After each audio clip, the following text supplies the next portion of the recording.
what I would pack to go on a paranormal investigation as a witch/medium. I've done a few videos talking about packs. This is my preferred pack. This is what I would take on an investigation. And for the sake of context and simplicity, let's say for this scenario, we're going to an environment that is controlled, such as a hotel, a museum, something that has seen regular maintenance, as opposed to an abandoned or less frequented location. First things first, let's talk safety. Me personally, being a practitioner, being an empath, being a medium, whatever you want to call me, there are a few things that I take that other people may deem unnecessary, but these are things that I would take with me for me to personally feel safe in the environment that I'm going into and to engage with whatever entities that could or should be around. First things first, I'm going to take some items to cleanse myself and possibly cleanse the space. Obviously, you have to be respectful of certain spaces. If it's a historic space, probably don't recommend cleansing the space, more so cleansing yourself and your friends. I take incense sticks with me. The use of white sage is widely regarded as controversial. It is something that is sacred to certain cultures. It's not something that I like to use. I do have white sage that was gifted to me by an elder. However, I only use that when in practice with elders or the tribe that I grew up with. White sage incense is a fine substitute. It's something that's appropriate for you to use. Other options, Palo Santo and jasmine, are ones that I like for calming, diffusing a situation, and getting rid of negative energy. The next thing I like to take with me is moon water. A lot of people like holy water. Not my thing. It's widely disputed whether holy water is actually effective anymore, simply because the larger majority of holy water, when it was utilized, it was stored in and presented in silver vessels. And it's widely believed that the silver was actually the deterrent for negative energies and demonic energies and entities, if you will. I carry moon water with me. I stand by it. I use it on myself. I use it on others. I use it in a space, whatever. It's a great protective and just cleansing, easy, quick cleanse to do. Sticking with the theme of protecting yourself, amulets are a huge thing, or protective items that you would wear. For example, my Nazara, you will never see me doing a paranormal investigation without them. You'll never see me engaging in anything spiritual in general without them, because it is such a strong protector. It's something that I firmly believe in. It's something that's been passed down through generations. It's a very historic symbol of protection. Whether it is my ring or it is an amulet or earrings or whatever, you will see Nazar eyes on me. I also have a nose ring somewhere, I'm not sure where, that has a Nazar eye on it as well. Other protective charms that I like to use are my protective jar necklaces. This is something that I make myself. I sell them in my shop as well, but this is something that I make myself. This is something that I would carry with me. There would be different variations of this. I'd probably have some in my bag as well.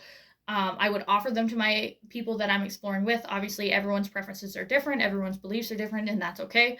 This is something that I would carry with me, and it would probably be crafted to the situation depending on where I'm going. I would do research on the place, figure out exactly what herbs, crystals, things like that I would feel necessary for that, and do it with that place in mind, as well as a general one. I would also use protection ones in my vehicle traveling to the location. I generally have a protection one in my vehicle to begin with, but additional protection to ensure nothing follows me home, because that is the main goal. Additional things that I would wear would be appropriate crystal bracelets. That's something that I firmly believe in, the energetic properties of this, not only to protect myself, but also to help me communicate with what's around me. The same thing would be for rocks in my pocket. I actually have a pouch that I typically carry with me. This is what I could take. It has a belt, something that I can use. Or if I'm wearing jeans, it'll go in the jean pocket because I know it's not going to fall out. My crystals will go in there. This is great, and I like this better than just putting stuff in my pocket because I can put my crystals in here.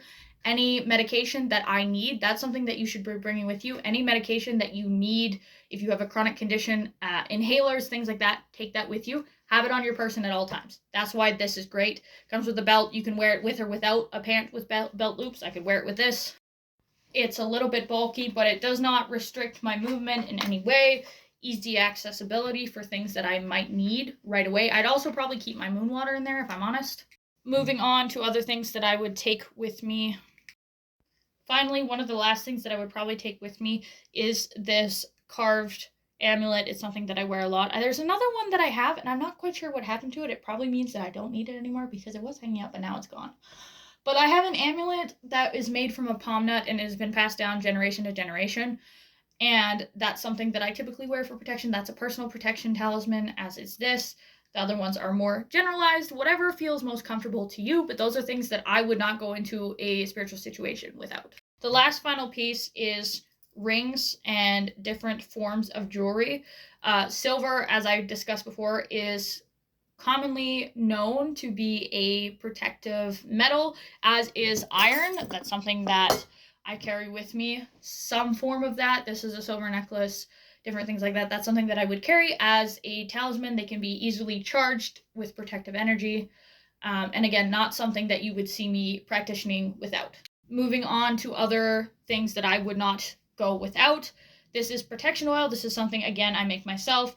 It's an additional thing that it's just an additional layer of security that helps me feel better. It's going to help stop with attachments, obviously, depending on what you put in it, what it's infused with. It has different properties. This one specifically is just a general protective. It's going to help keep negative energies away. It's something that I would apply before going into a location. It's also something that I would put on the windows and handles of my truck with a little symbol if I'm taking it to those locations to help prevent those entities from crossing the threshold into my vehicle and coming home with me. Moving on into communication tools. Obviously, things like a voice recorder or a spirit box, which I don't currently have. I'm just using these as reference, but those would be something that I would take with me, especially if you're wanting to do something like the Estes method. Then you're going to want things like earbuds, preferably the ones with a cable is what I would prefer to take. Next would be my headset. I'm not a huge fan of using tools to communicate in the typical sense in terms of technology. Are they great? Yes. As someone who is a practitioner, again, whatever you want to call me, feelings are the more important thing to me. Obviously, being able to show, especially as someone who's a content creator, being able to show an audience visible proof is absolutely an important part of it. So taking things like the spirit box so they can hear what I'm hearing.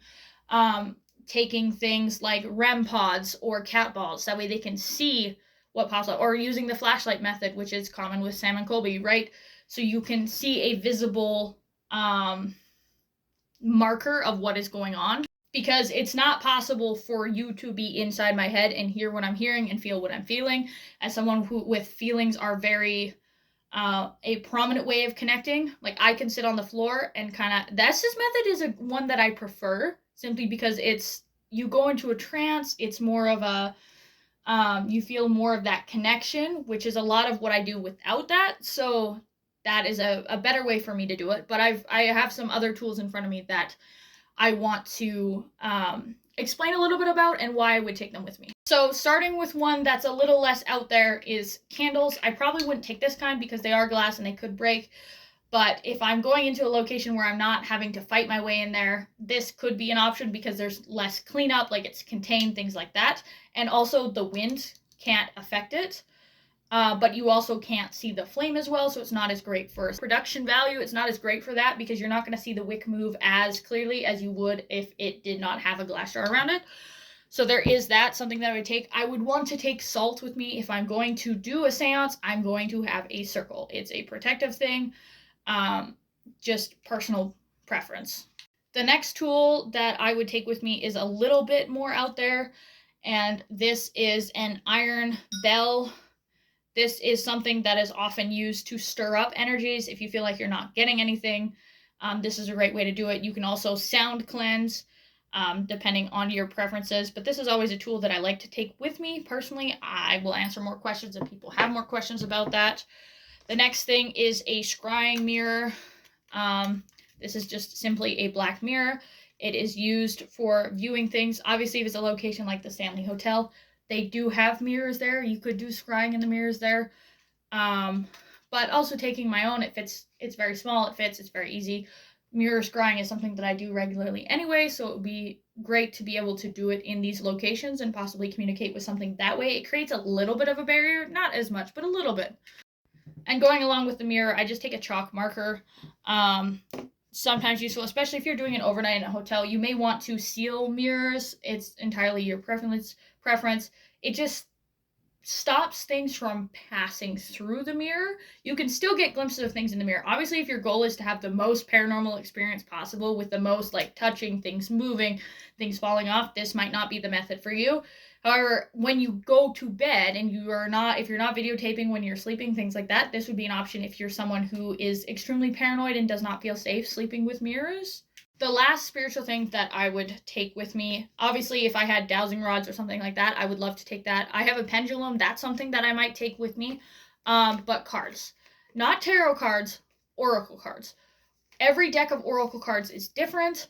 And they vary the amount of cards that's in them, kind of theme, things like that. I would take oracle cards with me just because it's one of the most predominant methods that I use for connecting with energies, and it's a great way to start connecting with energies by doing a reading. But moving forward, I would probably be more inclined to use things like the Estes method or just simply doing a seance. I tried to focus more on the spiritual tools that I would take with me side of things and less on the technology side of things, like the things that most people bring with them if they're going ghost hunting. But obviously I would take my camera, extra batteries, battery charger, this is a mic for my phone. That's something that I would obviously take with me. But the general gist of it is those are things that I would take with me. I might wear a veil. I don't know if anyone has ever seen me do a veiling technique. There are some videos of it on my TikTok.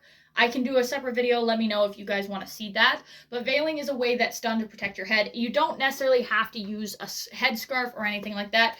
You can simply use a hat as a veiling method, whatever you prefer, whatever makes you most comfortable. If it's not something that you feel the need for at all, don't do it. By all means, you don't have to. It's just something that I personally would use.